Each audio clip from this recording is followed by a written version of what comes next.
Hi, welcome to the UUCOC Sunday morning announcements with the Bobby Blanche avatar. If you're with us on Facebook or YouTube, please subscribe to get notifications when we have new videos. If you're with us on Zoom, say hi to my cat. If you're with us on Zoom, say hi in the chat. We'd love to say hello back. If you're with us in person, hello, everybody here. And if this is your first visit, please sign the guest book either in the lobby or online at oakcliffuu.org/guest. Today, Renée Brill returns to the pulpit with Care for the Spirit. How do we care for ourselves and each other in hard times? We hope you can stick around after the service today for Talkback, where we gather in a circle and discuss the service and related topics. For those online, see the Zoom chat at the end of the service for the meeting information. Adult RE returns today at 11:15 a.m. to continue discussing famous UUs and their work. This week focuses on Cecilia Payne Gopashkin, an astronomer and astrophysicist born in 1900. Among other accomplishments, she is known for her explanation of the stellar spectra and the composition of the sun. Adult RE meets in the Hope Library and on Zoom at tinyurl.com/uucoc-adult-re. After the service at 12:30 p.m., our White Accountability Group meets in person in Charity North and on Zoom at tinyurl.com/uucoc-WAG. If you are white identifying and want to become an anti-racist ally and accomplice, please consider joining us. Why a white identifying group? Because it's our work to do and we need to do it without further harming people of color. On Thursday, the Social Justice Ministry Reading Group meets online at 7:30 p.m. to continue discussing the Sum of Us, what racism costs everyone, and how we can prosper together, by Heather McGee. Questions? Email Mavis at sjm@oakcliffuu.org. Our spring parish meeting was held on Sunday, May 19th. We elected officers, and among other business, the congregation approved adoption of the 8th principle. We also acknowledge those members and friends we've lost this past year and recognize those who have joined us as new members. Note that our pledge drive continues. Our target is $7,000 monthly in pledges to support our congregation. Your commitment will make a meaningful difference and ensure the sustainability of our programs and services. Join us in this collective effort by pledging today. Go to oakcliffuu.org/pledge2024 or scan this QR code. Okay, coming up this week, on Monday, please join us for game night in the afternoon. Let's have some fun and support the Brock family. When? Monday, May 27th, Memorial Day at 2 p.m. Where? Hope Building. What? Board games, card games, dominoes, charades, etc. What else? Bring a snack to share. Let's support David Dennis and Emily Brock before David begins treatments.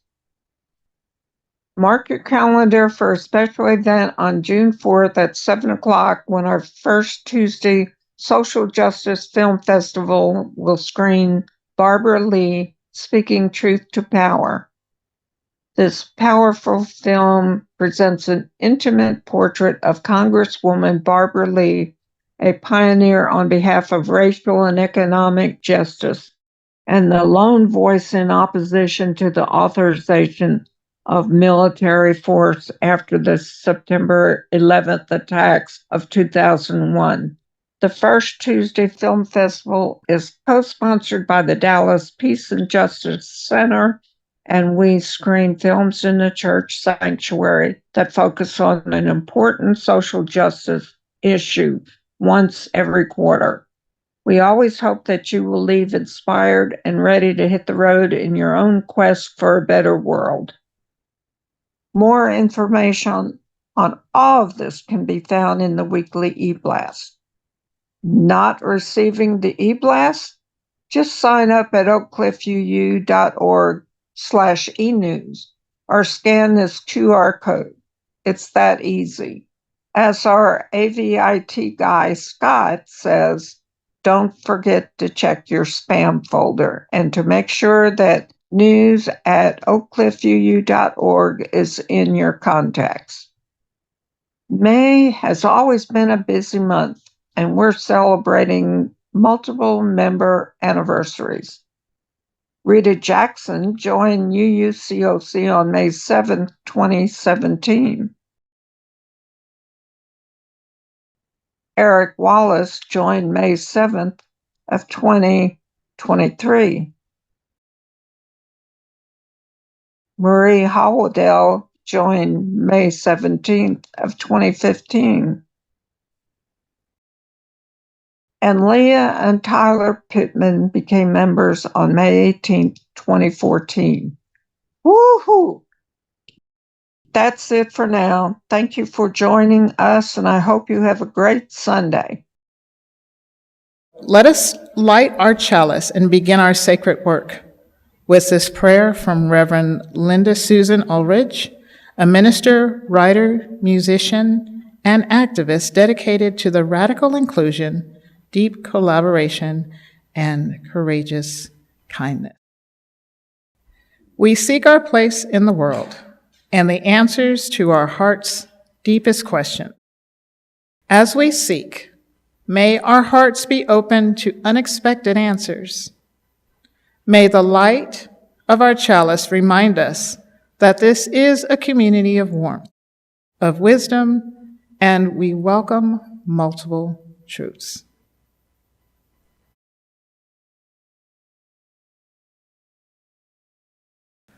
Though you've broken your vows 1,000 times, though you've broken your vows 1,000 times, though you've broken your vows 1,000 times, come, come, whoever you are, wanderer, worshiper, lover of leaving, ours is no caravan of despair. Come yet again, come. Come, come, whoever you are, wanderer, worshiper, lover of leaving, ours is no caravan of despair. Come yet again, come. Come, come, whoever you are, wanderer, worshiper, lover of leaving, ours is no caravan of despair. Come yet again, come. Come yet again, come. Come yet again, come. And now is our time of joys and sorrows. In our community, we take the time each week to share what is in our hearts and on our minds. If your heart is heavy today, know that you don't have to carry that heartache alone. Today, we choose to be together and comfort each other. So I'll begin with our sorrows. We have sorrows on the books. We also take sorrows from our Zoom audience. And additionally, we open up the floor for people to share sorrows that you know of.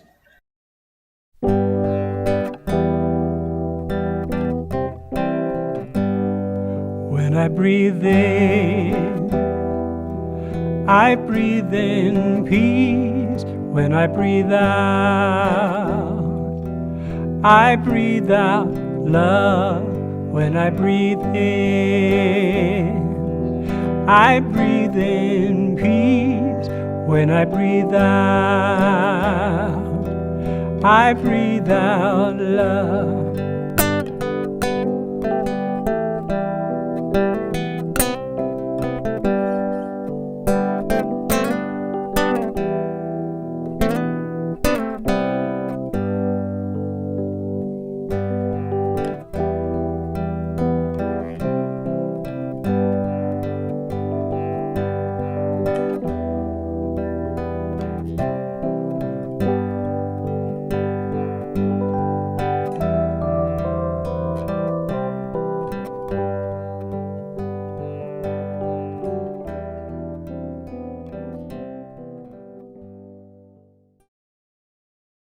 Thank you.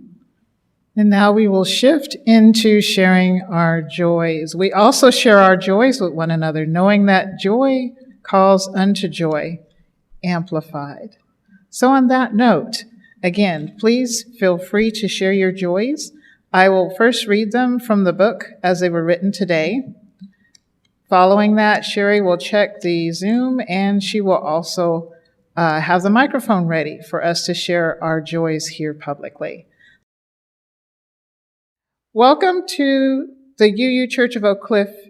Here we seek to build a community that what you believe is less important than how your beliefs guide and inform your participation in the world. Ours is a community that strives to value the inherent worth and dignity of every human being, and that's according to our principles. So, since this is the welcome, I do want to make sure that if there is anybody that is brand new, because it's a little hard to see up here, but if you are absolutely brand new, if you will wave or acknowledge, we can first of all acknowledge you for absolutely brand new. Thank you for coming.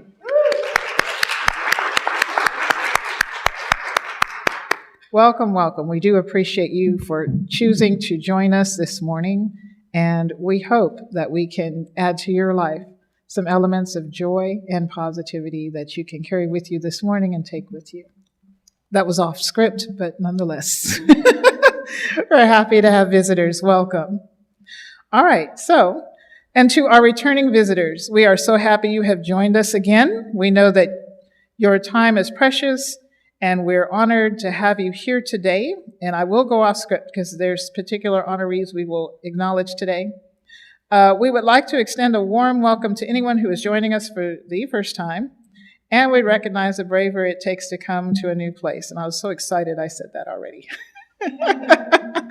All right, so on that note, I do want to acknowledge some returning visitors that have returned to us from a while ago, and I understand that they were quite active in the church, so I do want to acknowledge you, Jean and Judy. Let's give them another hand.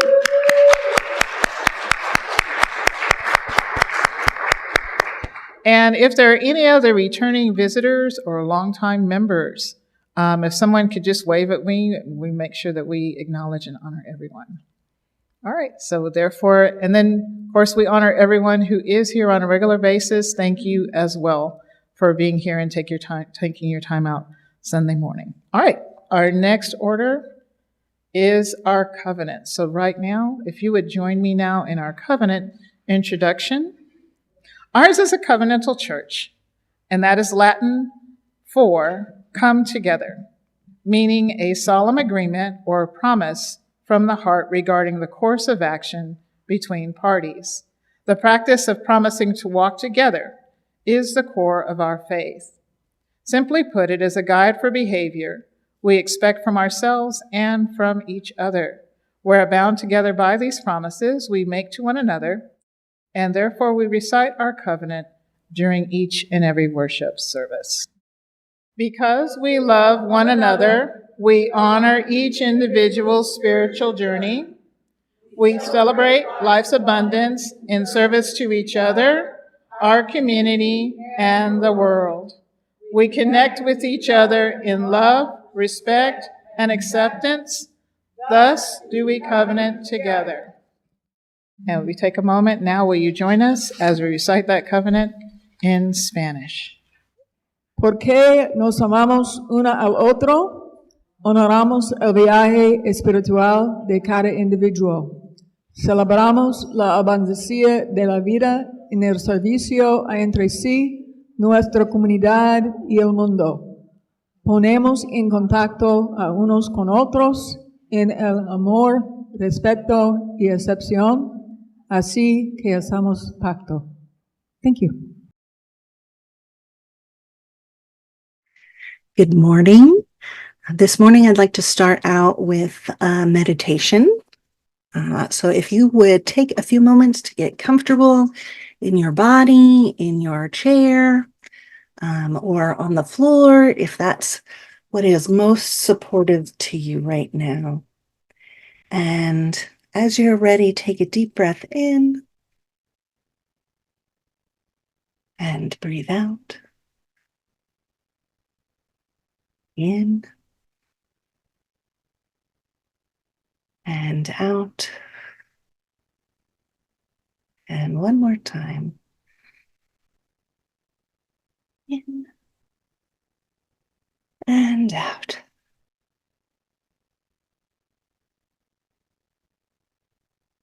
Bring your attention to where your body is in contact with the ground.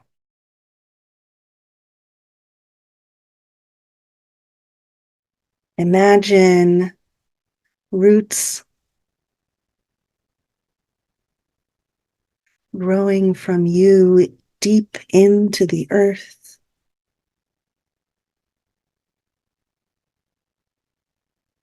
Finding the nourishment that is there for you.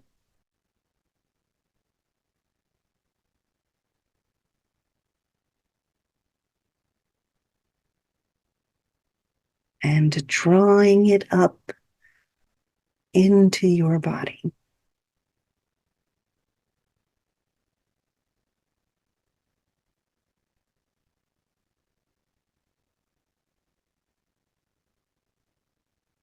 Imagine a glowing light, a golden light of this nourishment, filling up your body from your toes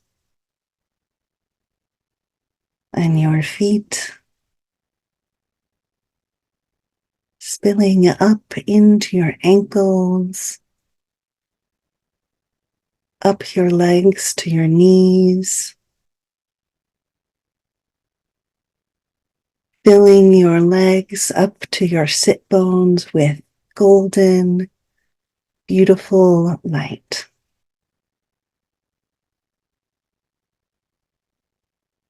Let that golden light wash and fill up your core.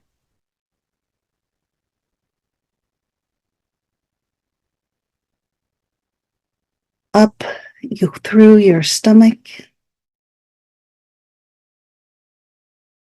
up through your chest,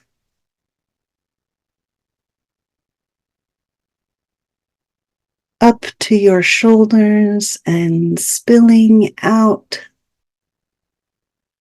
over your shoulders into your arms, all the way down into your fingertips.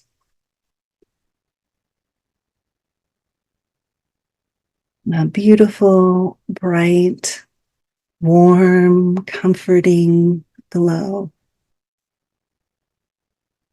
Filling up your neck,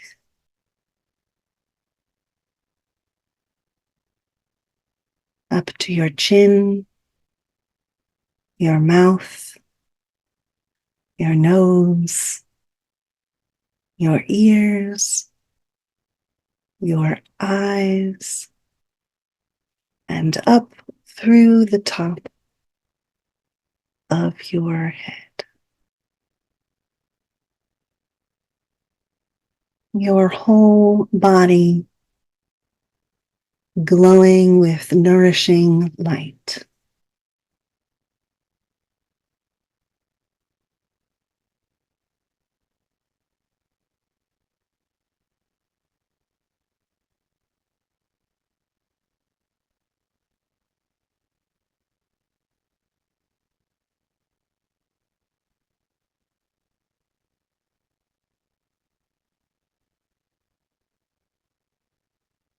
And if you choose, you can take some of this light and pour it out into the world around you.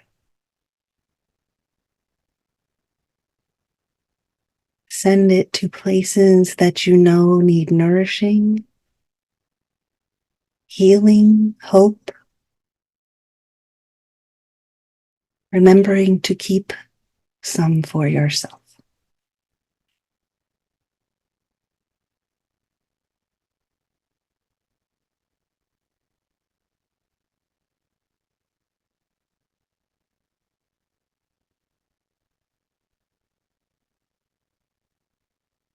And when you're ready, breathe in and out and in and out.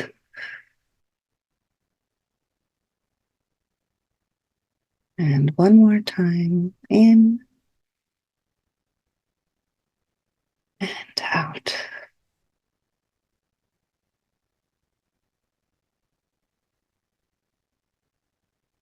And as you are ready, bring your attention back to here and now, knowing that the earth is here for you when you need it.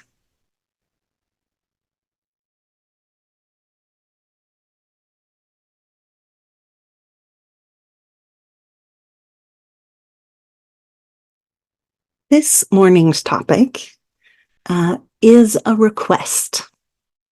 Request was for advice for when life sends you or someone you know more than their share of hardship and trauma. How do you face hardship after hardship? How can you comfort someone who is facing life's hardest trials? In the face of great sorrow, how do we keep ourselves and each other from drowning? Honestly, this is a daunting topic for me, and I think for most people. In fact, many people are so afraid of either saying the wrong thing or not knowing what to say that they might not reach out to someone who needs them, who's experiencing hard times. And that is one of the ways that trauma and hardship can be very isolating. It can make us feel like we are alone.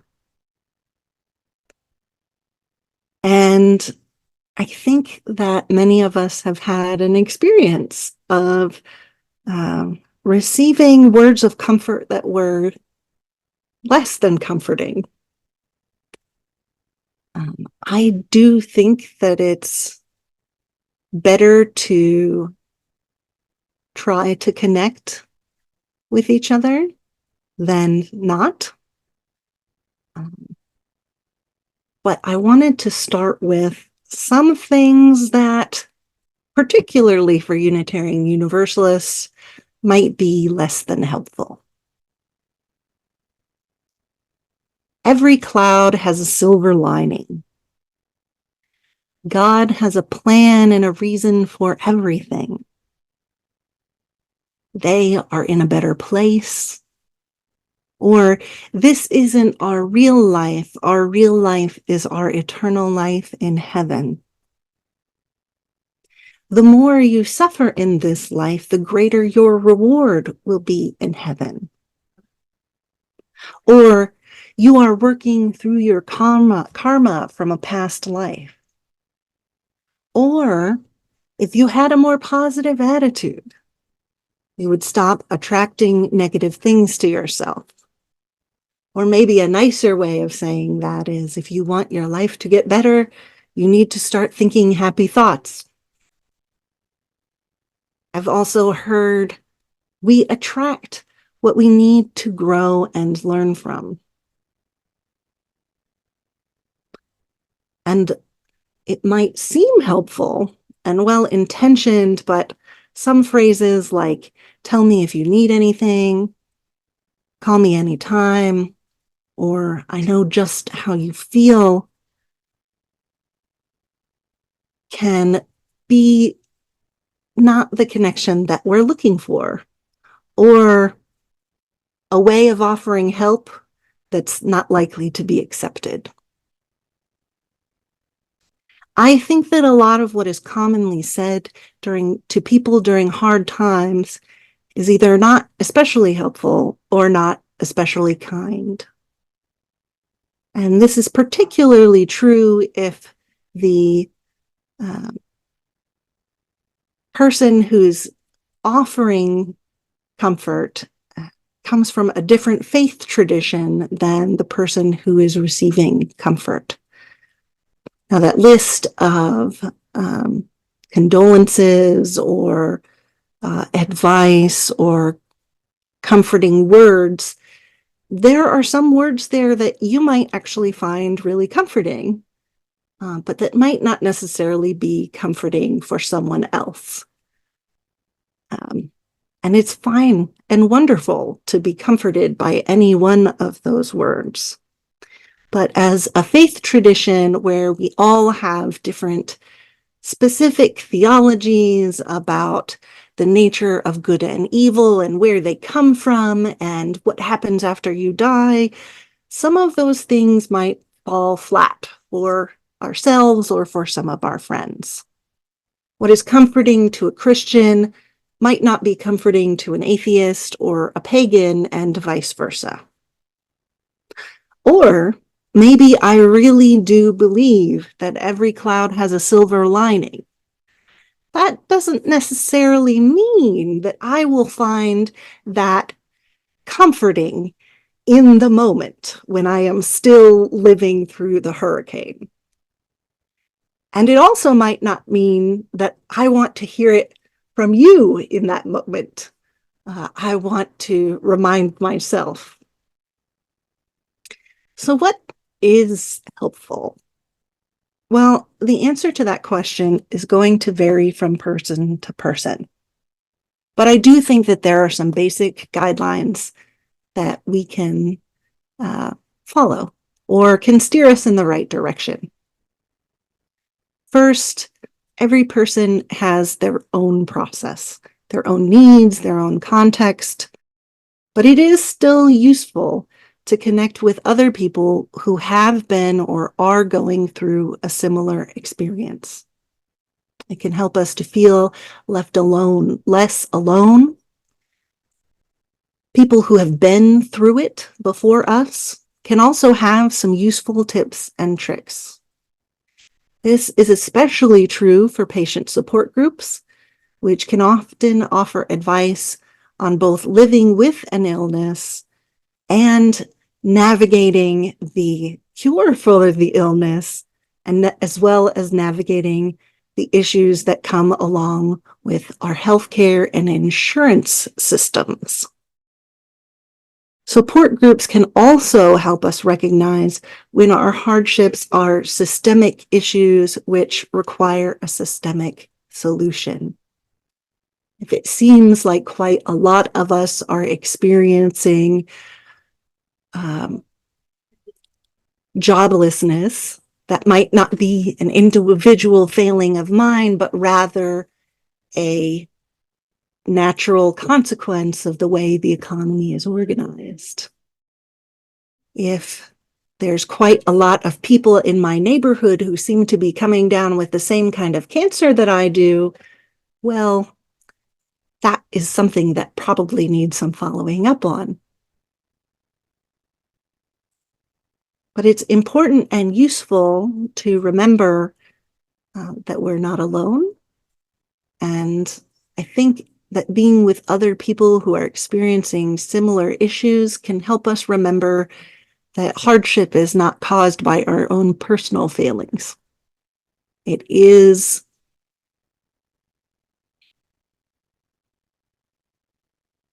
I believe, as random as anything else.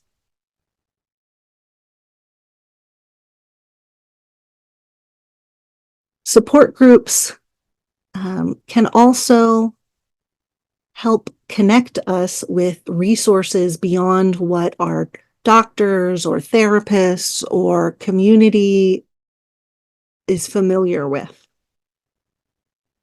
I also want to remind you that there are support groups for caregivers, in addition to support groups for people who are directly experiencing hardship. Many hospitals and community centers host support groups which are professionally facilitated, but you can also find both professionally facilitated and peer support groups online. Next, I think it's important to remember that you are the author of your own story and no one else's. You get to decide if your experience has a meaning or a lesson or a silver lining. You do not get to decide if someone else's experience has a meaning or a lesson or a silver lining.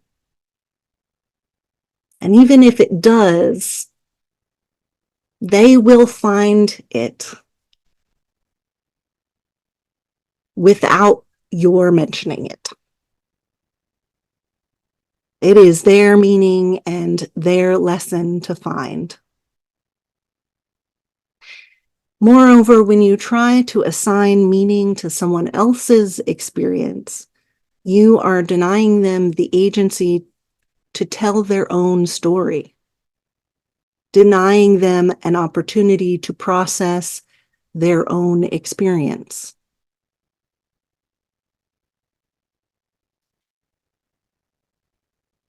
And finally, I firmly believe that our mind, body, and soul are interdependent of one another. That means that I do not ascribe to a mind, body, or spirit body binary. What happens to our body can affect our mind, surely, and I think it can also affect our spirit. After all, that's part of why we want some kind of advice or comfort during hard times. They can really make it hard for us to hold on to that which is important and hard to see the light of hope. I know from personal experience that some of the basics of self-care can be lost in the storm, so to speak. And so when I am experiencing hardship, I try to remind myself of some of the basics. Things like eating. It's good to remember to eat. And if you or someone you know is having a hard time, bringing thoughtful, prepared meals ready to heat up is often a welcome gift. It is good to eat fruit and vegetables. I don't tell myself that I'm only allowed to eat fruit and vegetables or not allowed to have sugar or any of those other things that I know are bad for me and make me feel bad. Instead, I focus on adding fruits and vegetables because it's less overwhelming for me. So bringing a fruit tray or a veggie tray to somebody who's having a hard time also could be a useful way to support them and make it easy to take care of themselves in that way. I try to remind myself to sleep. And since I have terrible insomnia, I sleep whenever I can.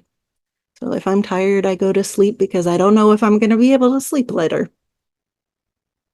If you want to support someone else in their sleep, you can do that with the gift or a loan of a white noise machine, or many congregations or schools or other groups will have something like a comfort quilt that the group gives to people who are in need to remind them that they are not alone and that they are cared for by others. I also try to remind myself to do things like bathe. Basic hygiene can often be left by the wayside when you are running from emergency to emergency, or if you are experiencing significant illness, including mental illness. Ways that you can support someone with this can include baby wipes, wet wipes, travel-sized toiletries, especially helpful for hospital overnights. And I mean, as a new parent, don't underestimate baby wipes. They're probably one of the most useful things in my arsenal right now. I also try to remember to move my body. For me, that might be taking a walk in the woods or dancing to some music that I love. But if you wanted to support someone else in this, you might invite them to go for a walk or even a drive. Sometimes just getting out of the house and looking at a new scene out the window can do a lot of good. And I try to remember to listen to music, to give myself beauty, to give myself moments of joy, if possible. But mostly I want beauty. I love music because I pray when I sing. But that might be not your particular spiritual practice. You might draw or paint or build something or bake. So if you want to support someone in experiencing beauty, you can send them pictures, you can send them poetry, you can send them songs. And I also try to remember to find humor. Now, as someone with CPTSD, I have a particularly dark sense of humor, but you might find it challenging to have a sense of humor when you're experiencing hardship. So things like sending pictures of dogs or memes or TV shows that you just love to zone out and laugh to, those are also very helpful. Not only do each of those things that we can do to support another person in their body and in their self-care, they also, in addition to that tangible support, give us something else that we need very much.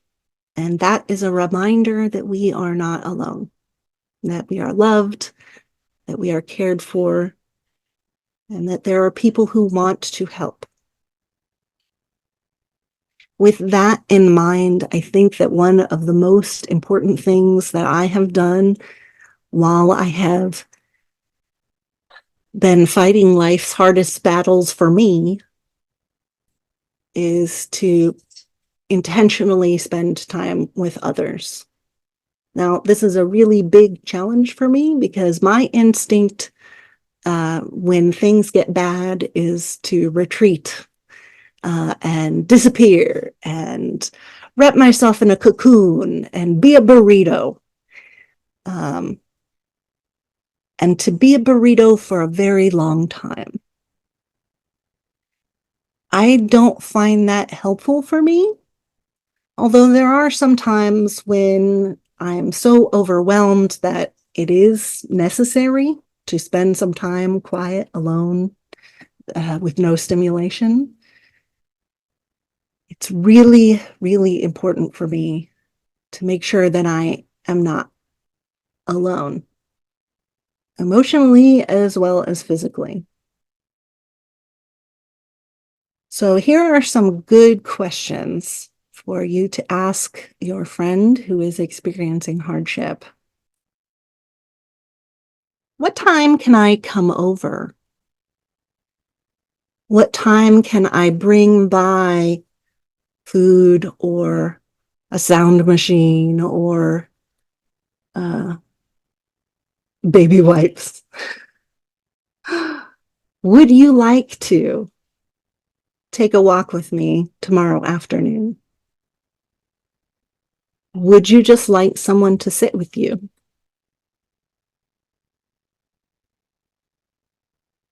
Instead of, how can I help? It's better to offer specific help because you know that you can give what you're offering, ideally, whereas the other person has to think of what they need, which is often difficult in times of great stress, and is put in the position of trying not to ask for too much. At least I feel that pressure, and I'm sure I'm not alone in that.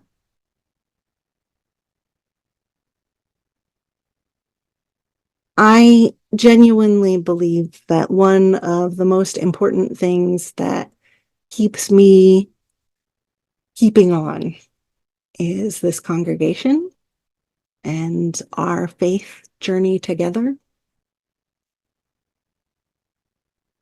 I don't know where I would be without this church, and I don't think I'm alone in that. Part of why we are together as a community is so that we can hold hope for one another when it is hard for us to hold hope for ourselves. And part of why it is so important to be together is that the witnessing and being seen and not being alone, being given the opportunity to be listened to, or the opportunity to sit quietly together, can be profoundly comforting. So if all else fails, don't worry about what to say. Listen. Ask questions and follow up. Check in on each other this week and every week. I hope that over the next couple of months, we will revive our once vibrant membership team and member care team, because this is one of the most important things that we can do to care for our community and each other. If you're interested in doing that work, please reach out to me or to any of your board members or a trustee. And as always, remember that you're not alone. You are loved, you are cared for, and you deserve all of the love and care that you need.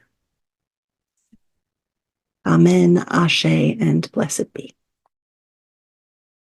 So I'm going to go through this quickly, but not without import, because it is one of my favorite things that we have done, that we have added in the last few years. Spring of 2021, we added a second covenant to our congregational worship service. Our Widening the Circle of Concern covenant takes its name from the work of the in-depth study that was done at the national level about how Unitarian Universalism was maybe not living fully into its values in terms of anti-racism and anti-oppression work. When that big academic report came down from up the lines, some of us here started digging into it, and one of the things that came out of that is this covenant that I invite you to share with me. The other is the fact that we just fully endorsed the eighth principle as well. So, yeah. All right. This covenant, this Widening the Circle of Concern covenant, is printed on your order of worship. It will appear on the screen behind me as well. And you are invited to join along with me as you are so moved. We, the Unitarian Universalist Church of Oak Cliff, commit ourselves to the study and dismantling of racism and oppression within our congregation. We commit our congregation and ourselves to the work of anti-racism and anti-oppression. We commit ourselves to listening, to learning, and to action. When we fail, we commit ourselves to trying again and again. We covenant to begin this work and to continue until all of us can truly say that we are a beloved community of justice, equity, and compassion. All right, and the next important order of business is our offering. So if you will, please prepare. The gifts you make to our weekly offering or through your annual pledge represent far more than just a line on a spreadsheet. Your contributions are a tangible commitment to the mission and vision of this congregation. All right, so members, if you are contributing cash toward your pledge, please use the envelope provided and be sure to write your name. You may also text your donation, and I'll say the number. There might be some things that also show on the screen, but you can text your donation to 214-225-5996. There's also other options, for example, online at oakcliffuu.org/donate. You can also scan our QR code.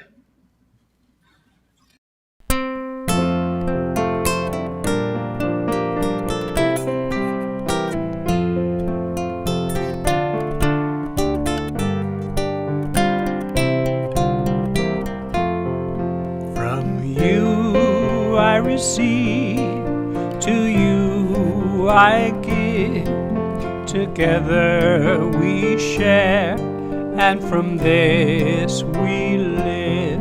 De ti yo recibo, a ti te doy, así compartimos y vivimos hoy.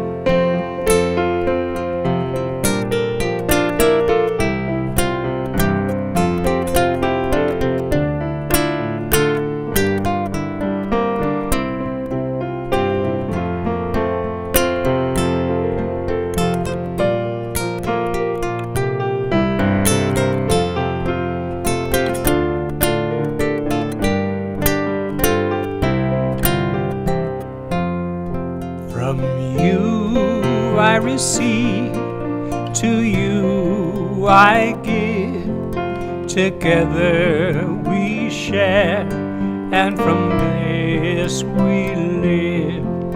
De ti yo recibo, a ti te doy, así compartimos y vivimos hoy.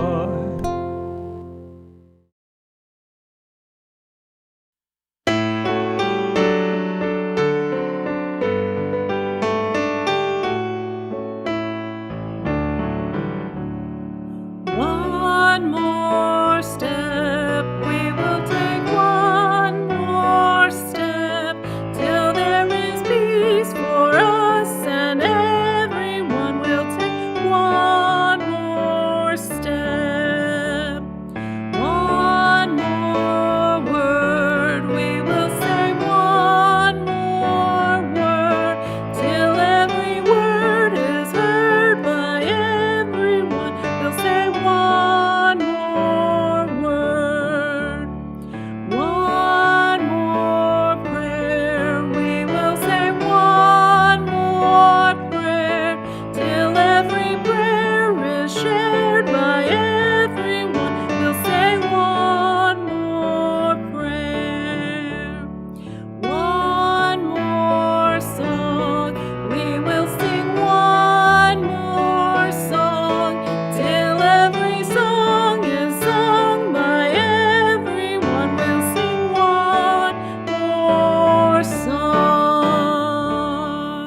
And now we will extinguish our chalice.